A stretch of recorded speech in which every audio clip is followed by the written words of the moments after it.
Sydney sandstone basin. Lots of rocks here. Everything is sandstone. Sydney has sandstone. We don't have granite or marble.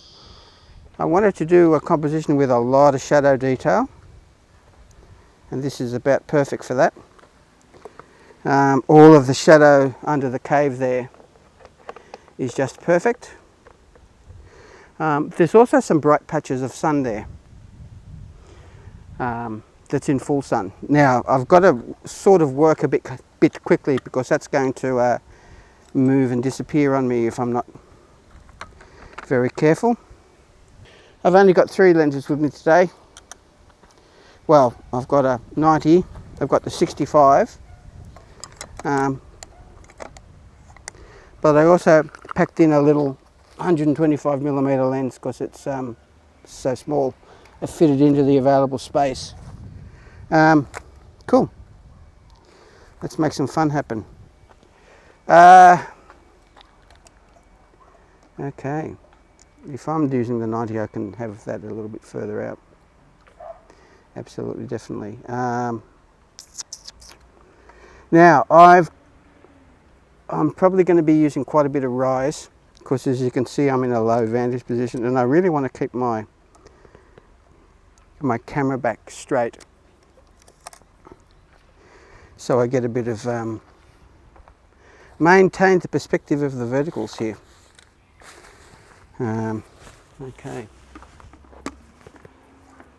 let me get the back off. There we go, and we are about ready.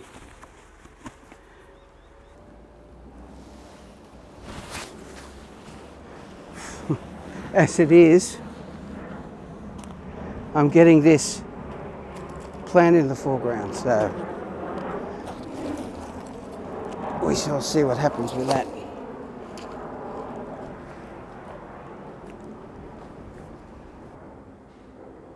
Here we go. So that's, you can see I've got a lot of movement there.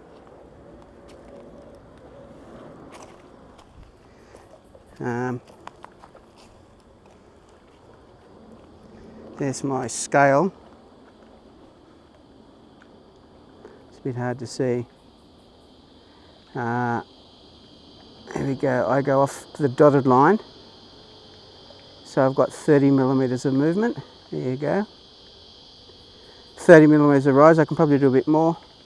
You're probably saying, why don't you use the bag bellows? Well, it's something else to carry. It's a pain changing, and if that isn't enough, then not much else will be in the bag bellows. Doesn't actually help that much. Okay, that's my scene there. Where's my scene from?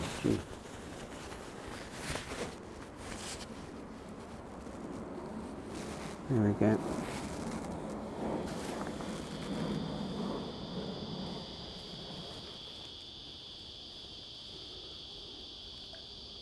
And that's where my focus is there.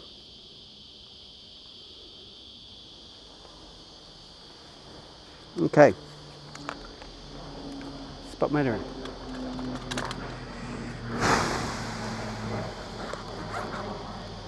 Okay, I've got my Spotmeter, my Pentax 5, you know the drill with this.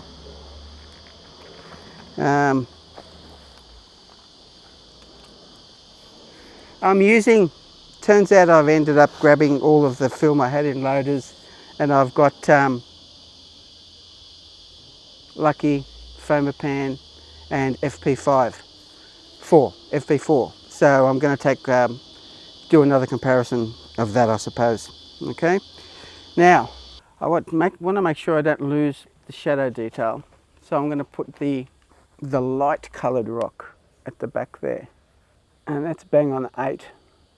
Okay, so that's bang on 8 there. You know the drill. So check my film speed, it's 100. Check if my meter needs a correction. This one doesn't. The meter measures onto zone 5. Check if my meter needs correction. It doesn't. Check my film speed, 100. The meter measures onto zone 5 and it was 8, and I put that onto zone 3 and I end up with 1 second f32, 2 seconds f45, half second f22. Some of the films have reciprocity. I might do half second f22 to stay at a reciprocity failure. Yep, half second f22. So let's make that happen. Now, I've got a lot of sun on my front element. See that? So I will put my lens hood on. Let's see how we go with that.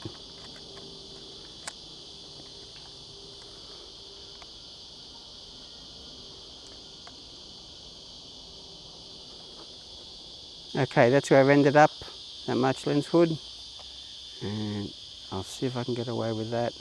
That slight light on the filter there won't hurt. The trick is I've got to see whether it's vignetting in my image. Let's go. Fomapan 100, Lucky, and FP4. Start with Fomapan 100.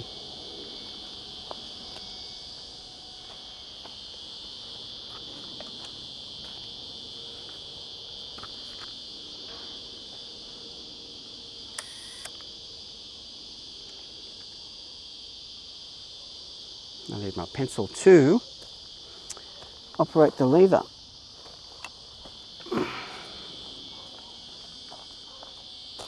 I think I know why the other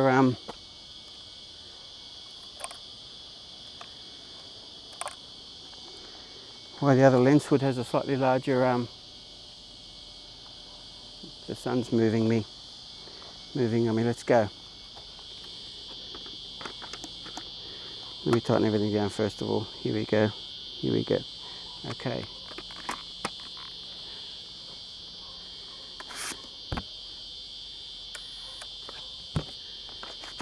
So that was Fomapan.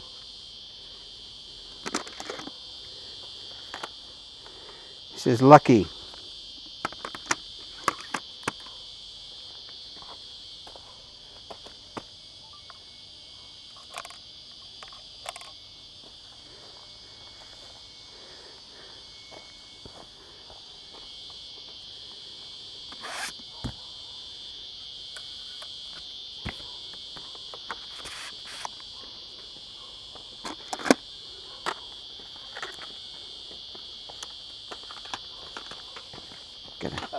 How are you?